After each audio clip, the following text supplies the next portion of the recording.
Монголын үндэсний эх орон төлөвийн зэрэгдээхээ эрүүл мэндийн боловсролд зориулан хүргэдэг амин хэлхээ эрүүл мэндийн тест сэтгүүлийнхээ энэ удаагийн дугаарыг эхлүүлж байна. Холестерины солилцооны алдагдлаас олж элгэн доторх цөсний сувгууд, цэс дамжуулах зам, цөсний хүүдий, цөсний ерөнхий сувагт үүсэж байгаа тэр эмгэлгийг цэцчулуулж хөвчин гэдэг.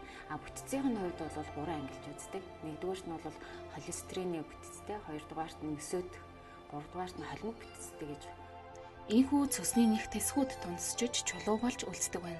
Цусны чулуун тэрчигтэй холестерин, цусны нөсөө ба кальцийн давс зэрэгс бүрэлдэхүүгөөд ингэж үүссэн чулуун цусны хэвийн ажиллагаанд нөлөөлж, явандаа цусны цоргоны амсарт очиж бүглэрэх зэрэг сөрөг үр дагаврууд ажиглагдана. Үүнээс болж амсар сунаж хүчтэй өвдөлт өгөх, өрөвсөл үүсэх, үүссэн өрөвслүүд нь ойролцох эрхнүүд болох нойр булчирхай, 12 хуруу гиз ходоодыг хямрааж болох юм. Яагаад чулуу үүсгэх гэхээр хамгийн нэгдүгээр буруу хоолт бас болж чулуу үүсдэг. За хүмүүс маань маш их өлсгөлэн явдаг тийм ээ. Олон цагаар хоол идэхгүй явдаг манай нөхцөлд за өглөө өвлөн гардаг. За бид их монголчуудын маань ажил амьдралынхаа байдлаас болоод ч тэр юм өөрсөндөө хайхарамжгүй ханддаг болоод ч тэр маш их орой хоол иддэг. За энэ орой ялангуяа 19 цагаас хойш хоол идэхлээр хоол боловсруулах систем маань шүнжэнгээ ажилдаг. За шүн ажиллаад за ингээд нөгөө өглөө эзэс маань маш хөтгөрцөн байдаг. За энэ үед бид нар хоол идэхгүй өлөн гардаг. За энэ үед нь бол бид ядахтаа бол 1-2 стакан шүлтлээ зөв бүтцтэй усыг уух хэрэгтэй. Цусны чулуу үүсэх гол шалтгаан нь бол за уур амьсгал, орон нутгийн болон бүс нутгийн байрлал, идэж ууж байгаа хоол ундны онцлог, хоол хүнсний дадал хэвшил нөлөөлөхөөс гадна сахарны диабет, подагра гэх мэт тийм эмгэгүүд цусны чулуу үүсгэхэд бас нөлөөлдөг. Хит тархалт, хөдөлгөөний хомсдол, чихрийн шижин гэх мэт өвчин чулуу үүсгэхэд нөлөөлдөг байгаа. За мөн сүүлийн үед эмэгтэйчүүд бүсгүйчүүд маань тархалтаас айгаад өөх төсөө хорчгсан байдаг. Урамлын гаралтай өөх тос мөн хансанд ханаагүй тусан хүчлийг бид хэрэглэж явах хэрэгтэй байдаг юм аа. Ингээд үгүйсээ болоод бодисын солилцоонд өөрчлөлт ордог. Ер нь бол цусны чулуу үүснэ гэдэг маань бодисын солилцооны өөрчлөлтийн өвчин юм аа. Эмэгтэйчүүд эрчүүдийг бодвол 3-аас 10 дахин илүү өвчнөөр өвчлөдөг. Энэ нь олон удаагийн төрөлт, жирэмслэлт болон физиологийн хувьд онцлог шалтгаантай байдаг байна. Цусны чулуу үүсэх шалтгаан нь маш энгийн бөгөөд таны амьдралын хөвшлээс л бүх зүйл шалтгаалж байдаг гэдгийг та битгий мартаарай. Цусны чулуу үүссэн тохиолдолд бол хоолны шингэцэнд өөрчлөлт гарах, өтгөн хатах, ходоод улаа хоолой сөргөө өвчин, цогсонгочлоос бол сөргөө өвчин үүсэх гэх мэт ингээд дараагийн зүрийн эмгэгүүд за өөрөд ингээд илэрдэг байгаа. За цусны чулуу үүссэн байхыг маглах шинжилгээнүүд нь бол эход харуулах компьютерны томограмм хийлгэх нарийн шинжилгээнүүдийг өгч энэ чулуу тодорхойлно. Хувь хүмүүст илэрх шинжүүд нь болохоор зэрэг баруун хавирганы нуманд ор далрууга даагч юм уу хатгуулж өвдөх. Энэ нь бол хурц хоол идсний дараа ч юм уу тийм хоол ундтай холбоотой зөвөр нэмэгдээд байх тийм шинжүүд бол ихний үед ажиглагддаг. Зарим тохиолдолд цусны хүүдийд чулуу томроог үед хүн өвчнөө мэдэхгүй шинж тэмдгүүд илэрхгүй байх тохиолдолч байдаг. Үзэгчдээ өөрийн биед онш тавих хамгийн ихний алхам бол баруун хавирганы нумаар хүндрэх, өөрөөр хэлбэл баруун талаар өвдөх, аманд гашуу оргих, дотор муу харах, ойр ойрхон хэхрүүлэх зэрэг шинж тэмдэг байгаа эсхийг анзаарах явдал юм. Хэрв энэ шинж тэмдгүүдийн аль нэг нь ажиглагдсан л заавал эмчид очих шаардлагатай. Хэрв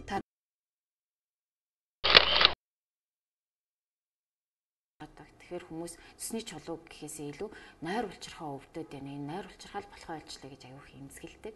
Яг үндсэн шалтгаан цуснөөсөө дамжиж хоёр дахьчаар нойр булчирхай бас ачааллаараа өвддөг тийм юу би. Хоол идсний дараа цус агшаад 12 хуруу гиз рүү цусаа хаях хэрэгтэй байхгүй.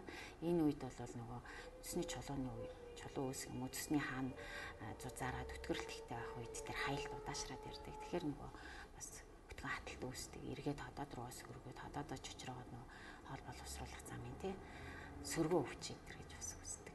Эцэнд асуудал үүсгэлээр элэнд асуудал үүснэ, за нойр булчирхайд асуудал үүснэ, хоол боловсруулах системд асуудал үүснэ. За ингээд биднээсээ бие организм ерөөхдөө тэр чигээрээ асуудал үүсдэг юм аа. Ямар тохиолдолд цусны чулуу ахуулгыг гэвэл хүчтэй өвдөлт өгөх яаралтай тусламжийн зорилгоор хүчтэй өвдөлт өгсөн тохиолдолд цусны чулуу ахуулна. Цусны чулуутай нь онцлогдоод удаан хугацаанд цусны чулуутай явж байгаа хүмүүс бол өвдөл өхөөс өмнө хүчтэй өвдөлтөөс өмнө эмчийн хяналтанд төлөвлөгөөтэйгээр бас хаалганд орно. Тэрнээс өмнө бол эмийн эмчилгээ хийх ёстой. Цус холбох эмийн эмчилгээ хийдэг. Цус чулууж өвчин нь бүрэн идэгдэг өвчин бөгөөд эмчилгээ хийлгэсний дараа өвчтний өөрийн асаргаа сувилгаанаас шалтгаалan эмчилгээ үр дүнгөө өгнө. Ингэхээр энэ өвчний идэгрэлт зөвхөн эмчтэй холбоотой биш, харин өвчтний өөрийн сэтгэл зүй, хичээл чармайлт, тэсвэр төвчээрээр идэгрэх юм. Цусны чулуу авахлгүй цусаа авахсны дараа илгэнд бол маш ачаал ирдэг л дээ. Илгэний одоо архаг өрөвсөл тийм үү, илгэний архаг БЦ вирус ч юм уу, илгэний янз бүрийн эмгэггүй үед энэ цусны чулууч нь өөрөө бас илгэндээ тий цус цогсомжлол нь илгэндээ бас ачаал өгөөд илгэний эмгэгийг бас дамжруулах тийм шалтгаан нөхцөл болж өгдөг. Ийм учраас бид нар илэг цусны үйл ажиллагаа дэмждэг, илгээ хамгаалдаг хоол хүнсийг ялангуяа одоо хөнгөн маягийн хоол хүнсийг оройн цагаар их одоо хүнд хоол идэхгүй байх тийм ээ. Одоо ногоон төрлийн ургамлууд бууцаа тийм ээ, жууцаа, за одоо нөгөө далайн байцаа, салаатны навч гэдэг юм уу, маш ногоо за мөн одоо цагаан луун тийм ээ, цагаан манжин одоо иймэрхүү хоолнуудыг бид нар маш их одоо идэж занших хэрэгтэй. За дээр нь бид нар зуны цагтаа ялангуяа айргаар одоо бие организм маш сайн цэвэрлэх ёстой, цагаан эдэгийг хэрэглэх ёстой тийм ээ.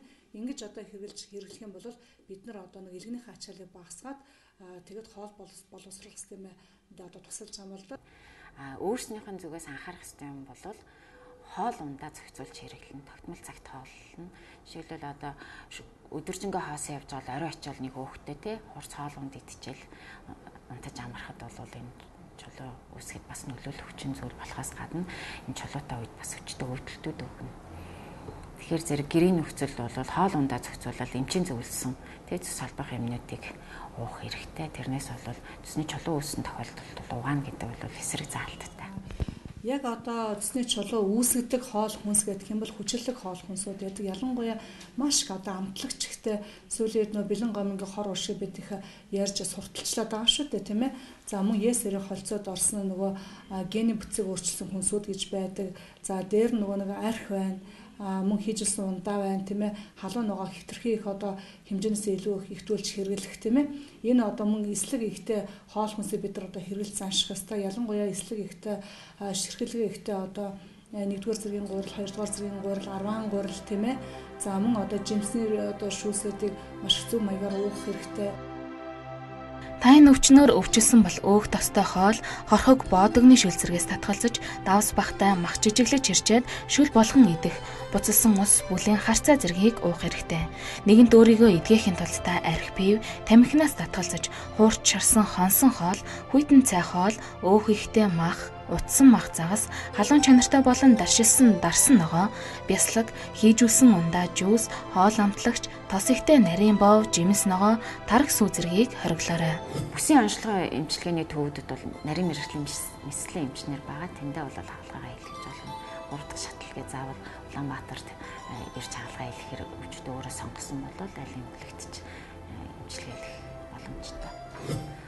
За цусны чулуу үүсгэхээс сэргийлэх нэг асуудал байгаа. Энэ нь болохоор хүмүүс тогтмол цагт хооллож явах хэрэгтэй.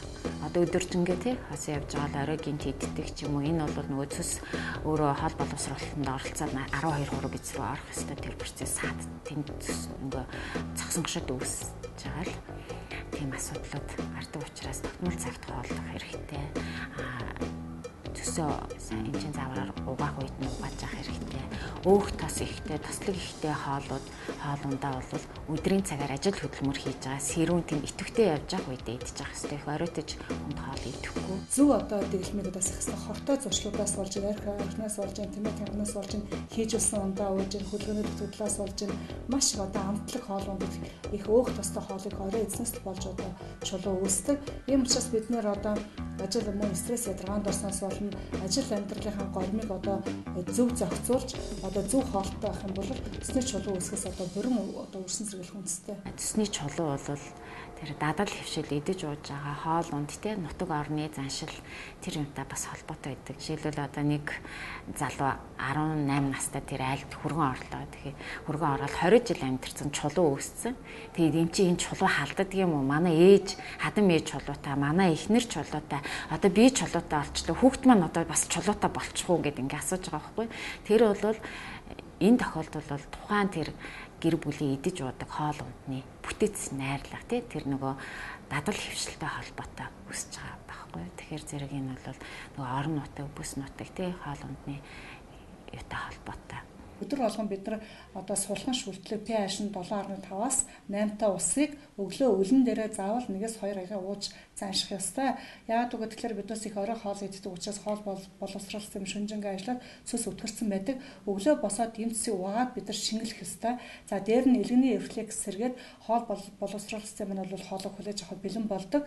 За мөн унтахаасаа 1 цагийн өмнө одоо 1-2 аягын усыг одоо биеийн жингээс шалтгаалаад 1-2 стакан усыг ууж занших ёстой. Одоо юу ч идэхгүй гэхээр тийм ээ.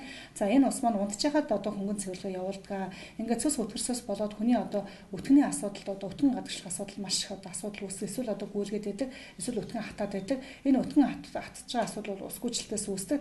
За бас нэг одоо зөвлөгөө өгөхөд бол яг хоол идэж байгаа үедээ бид нар шинийн хэрэглээг болоод багасгах хэрэгтэй. Одоо цай уух юм уу, кофе уух юм уу, жуус уух тийм ээ. Хоолноос 1 цагийн өмнө хоолноос одоо бүр цагаас цаг 30 минутын дараа шинэ уух хэрэгтэй. Та яагаад хоол идэж байгаа үед одоо шинэ уух одоо хүсээд одоо эрмэлзээд байдаг вэ гэхээр хоол одоо хоолны бус цагаар шинийхэн хэрэглээ бага ууснаас болоод энийг одоо организм маань одоо цаанаасаа шаардаад байдаг. За ингээд бид одоо 7 хоногийн одоо 7 хоногтой 1-2 хоногийн одоо нойтон цэвэрлэгээ буюу ус уугаад бие организм одоо хөнгөн одоо амраах хэрэгтэй. Ихэвчлэн хүмүүс эдгээр энгийн дүрмийг мэддэг хэрнээ хэрэгжүүлж чаддаггүй нь эргэн тэдэнд сэтгэл санаа болоод эд материалын гарц болон үлддэг билээ. Өдөр тутамд таны хэрэглэж байгаа жаахан л муу зүйлс өдөр өдрөөр нэмэгдсээр их хор болж өвчлөл үүсгдэг төвхтэй. Харин эргээд эдгээр өвчлөлийг онцлогоо шинжилгээнд хамрагдаж мэдсэн хойно гинт ирсэн юм шиг л бодож яг үүний адил гинт алга болох мэтээр боддог билээ.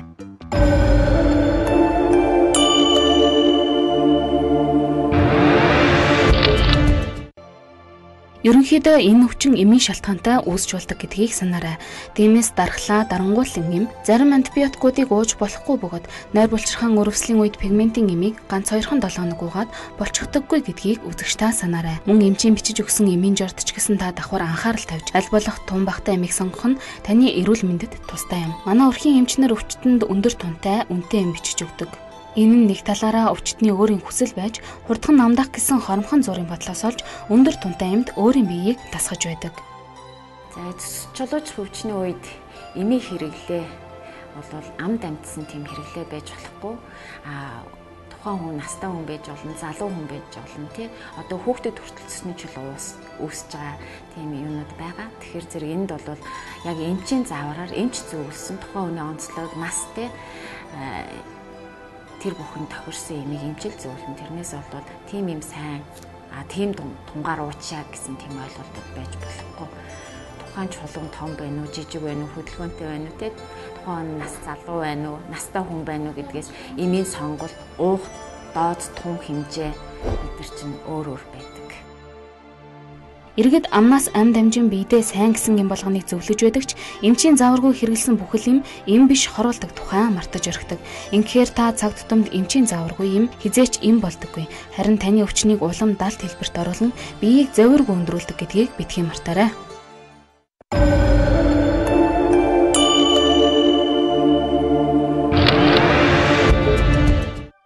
Цус угаах арга. Цусны чулуугүй байгаа тохиолдолд бол гэрийн нөхцөлдтэй цус холбох хэмээ угаа, цусаа угаах гэдэг нэг уламжлалт аргууд бол байдаг эмчийн зөвлөгөөнөр.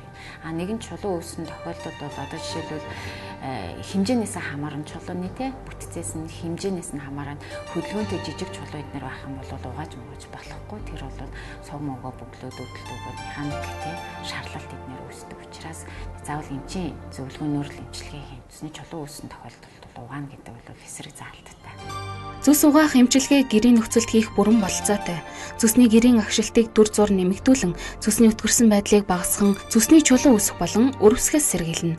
Ихэвчлэн цус сунах, өтгөрөх тохиолдол их байдаг ба энэ нь цусны өвчлөлийн эхний үе шат. Дээрх өөрчлөлтүүдийг арилгах, мөн уг өөрчлөлтүүд гарахаас сэргийлэн цусыг угааж болно. Сард 2-3 удаа угаавал илүү үр дүнтэй. Цус угаахын урд өдөр хоол идэж болохгүй. Өглөө 7-8 цагийн үед дөнгөж саасан гүүний сам, хуурай самыг найруулж хэрэглэж болно. Магнезиум хэмээх бэлтгэлийг нэг аяга буцалсан халуун усан дуусгаж, үүнийг хэрэглэх үед оргил коко зэрэг аршааныг халаагаад 1.5 литрийг өлөн байхдаа унана. Үүний дараа баруун хажуугаараа доош харан хэвтэж, баруун хөлөө хагас нуглана. Хэвтэх үед баруун хавирганы ном хавьдаа бүлэнжин тавь. Бүлэнжингээ байнга халуун байлгах шаардлагатай. Хэсэг хугацааны дараа гидс нужигнан дуурах буюу гүйлгэх шинж илэрч байвал цус угаагдаж эхэллээ гэсэн үг юм. Цус угаагдах шинж мэдрэгдэхгүй байвал уух шингэний хэмжээгээ нэмж болно. Хэсэг хугацаанд хөдөлгөөнгүй хэвтсэний үр дүнд хүндрэх шаардлага гарна. Хэдий чинээ өтгөн шар ногоон зүйл гарна, цус төдий чинээ өтгөрсөн байна гэсэн үг. Цус угааснаас 30 минутын дараа хооллох боломжтой юм аа. Манай нэвтрүүлгийн уриалга хүмүүсийг бүх талаар эрүүл байгаль санагдагт оршдог гэлээ. Би сэтгэл эрүүл төр хүнийг чухал эрүүл хүн гэж нэрлэнэ. Эрүүл биед саруулах ухаан оршдог. Саруулах ухаантай хүн холыг харж мэрэн сэтгэдэг. Миний их оронд холыг харж мэрэн сэтгэдэг хүн олноор төрхөлтгой. Иргэдийн эрүүл мэндийн боловсролд зориулан хүргэдэг амийн бэлтгэл эрүүл мэндийн төв сэтгүүл өгөөмөрлөж байна. Нэвтрүүлэгтэй холбоотой санал хүсэлтийг та бага хаягаар өгөөрэй. Эх 7 өдрийн өнөөдөр эргэн устгалаа гэж бодож байна.